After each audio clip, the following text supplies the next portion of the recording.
Dagon. I am writing this under an appreciable mental strain, since by tonight I shall be no more. Penniless, and at the end of my supply of the drug which alone makes life endurable, I can bear the torture no longer, and shall cast myself from this garret window into the squalid street below. Do not think from my slavery to morphine that I am a weakling or a degenerate. When you have read these hastily scrawled pages, you may guess, though never fully realize, why it is that I must have forgetfulness or death. It was in one of the most open and least frequented parts of the broad Pacific that the packet of which I was supercargo fell a victim to the German sea raider. The Great War was then at its very beginning, and the ocean forces of the Hun had not completely sunk to their later degradation, so that our vessel was made legitimate prize, whilst we of her crew were treated with all the fairness and consideration due us as naval prisoners. So liberal indeed was the discipline of our captors, that 5 days after we were taken, I managed to escape alone in a small boat with water and provisions for a good length of time. When I finally found myself adrift and free, I had but little idea of my surroundings. Never a competent navigator, I could only guess vaguely by the sun and stars that I was somewhat south of the equator. Of the longitude I knew nothing, and no island or coastline was in sight. The weather kept fair, and for uncounted days I drifted aimlessly beneath the scorching sun, waiting either for some passing ship or to be cast on the shores of some habitable land. But neither ship nor land appeared, and I began to despair in my solitude upon the heaving vastness of unbroken blue. The change happened whilst I slept. Its details I shall never know, for my slumber, though troubled and dream-infested, was continuous. When at last I waked, it was to discover myself half sucked into a slimy expanse of hellish black mire, which extended about me in monotonous undulations as far as I could see, and in which my boat lay grounded some distance away. One might well imagine that my first sensation would be of wonder at so prodigious and unexpected a transformation of scenery. I was in reality more horrified than astonished, for there was in the air and in the rotting soil a sinister quality which chilled me to the very core.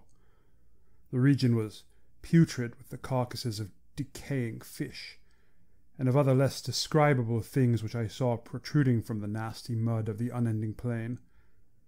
Perhaps I should not hope to convey in mere words the unutterable hideousness that can dwell in absolute silence and barren immensity. There was nothing within hearing, and nothing in sight save a vast reach of black slime. Yet the very completeness of the stillness and homogeneity of the landscape oppressed me with a nauseating fear. The sun was blazing down from a sky which seemed to me almost black in its cloudless cruelty, as though reflecting the inky marsh beneath my feet. As I crawled into the stranded boat, I realized that only one theory could explain my position. Through some unprecedented volcanic upheaval, a portion of the ocean floor must have been thrown to the surface, exposing regions which for innumerable millions of years had lain hidden underneath unfathomable watery depths. So great was the extent of the new land which had risen beneath me, that I could not detect the faintest noise of the surging ocean, strain my ears as I might, nor were there any sea-fowl to prey upon the dead things. For several hours I sat thinking or brooding in the boat, which lay upon its side and afforded a slight shade as the sun moved across the heavens. As the day progressed, the ground lost some of its stickiness, and seemed likely to dry sufficiently for travelling purposes in a short time. That night I slept but little, and the next day I made for myself a pack containing food and water, preparatory to an overland journey in search of the vanished sea and possible rescue. On the third morning I found the soil dry enough to walk upon with ease. The odour of the fish was maddening, but I was too much concerned with graver things to mind so slight an evil, and set out boldly for an unknown goal. All day I forged steadily westward, guided by a far-away hummock which rose higher than any other elevation in the rolling desert. That night I encamped, and on the following day still travelled toward the hummock, though that object seemed scarcely nearer than when I first espied it. By the fourth evening I attained the base of the mound, which turned out to be much higher than it had appeared from a distance, an intervening valley setting it out sharper relief than from the general surface. Too weary to ascend, I slept in the shadows of the hill.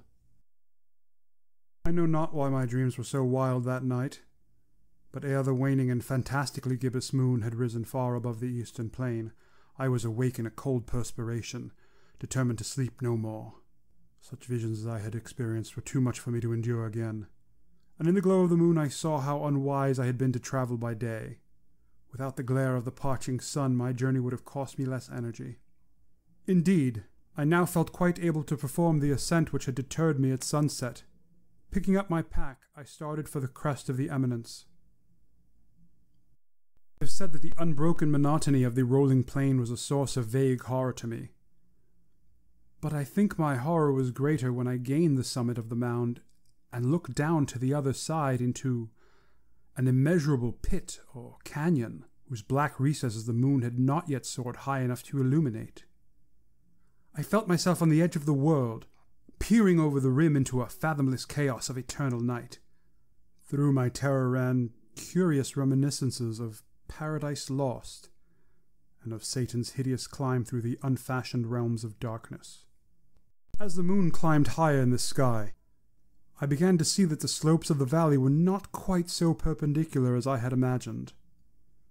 Ledges and outcroppings of rock afforded fairly easy footholds for a descent, whilst after a drop of a few hundred feet the declivity became very gradual.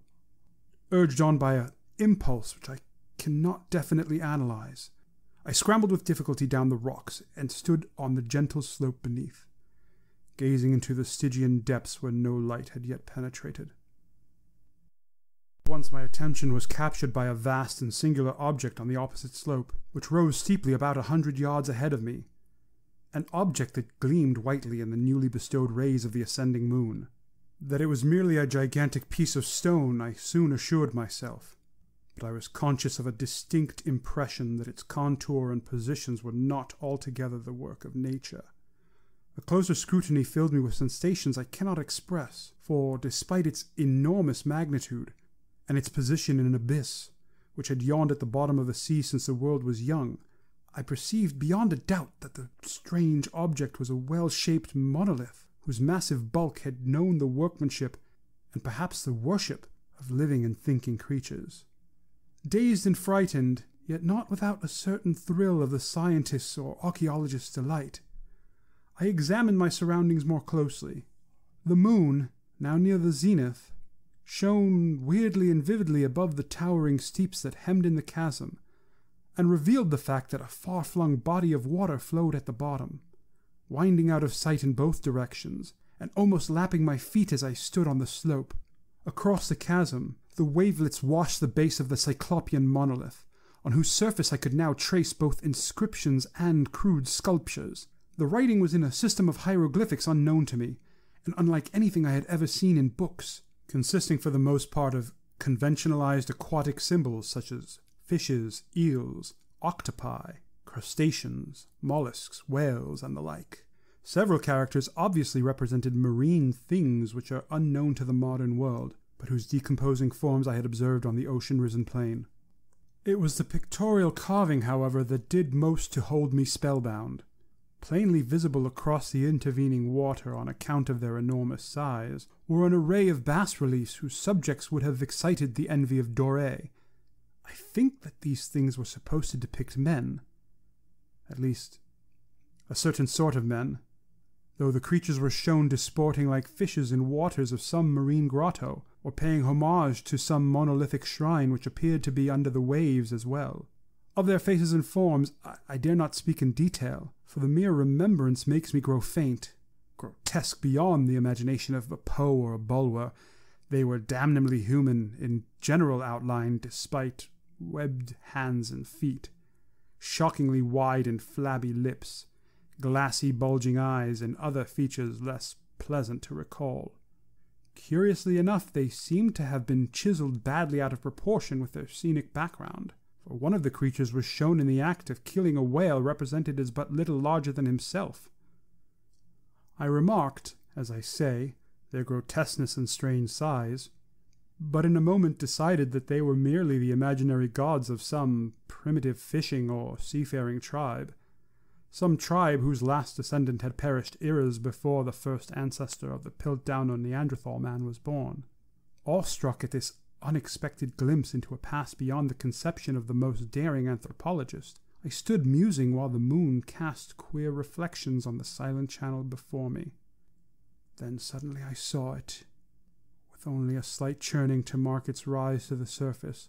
The thing slid into view above the dark waters.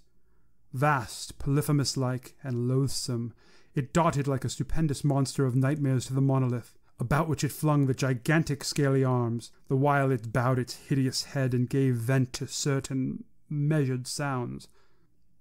I think I went mad then. Of my frantic ascent of the slope and cliff, and of my delirious journey back to the stranded boat, I remember little. I believe I sang a great deal, and laughed oddly when I was unable to sing. I have indistinct recollections of a great storm some time after I reached the boat. At any rate, I know that I heard peals of thunder and other tones which nature utters only in her wildest moods. When I came out of the shadows, I was in a San Francisco hospital, brought thither by the captain of an American ship which had picked up my boat in mid-ocean. In my delirium I had said much, but found that my words had been given scant attention. Of any land upheaval in the Pacific, my rescuers knew nothing, nor did I deem it necessary to insist upon a thing which I knew they could not believe. Once I sought out a celebrated ethnologist, and amused him with peculiar questions regarding the ancient Philistine legend of Dagon, the fish god. But soon perceiving that he was hopelessly conventional, I did not press my inquiries. It is at night, especially when the moon is gibbous and waning, that I see the thing. I tried morphine, but the drug has given only transient surcease, and has drawn me into its clutches as a hopeless slave. So now I am to end it all, having written a full account for the information or the contemptuous amusement of my fellow men.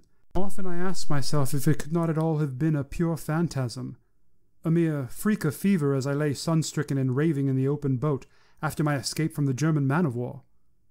This I ask myself, or does there come before me a hideously vivid vision in reply?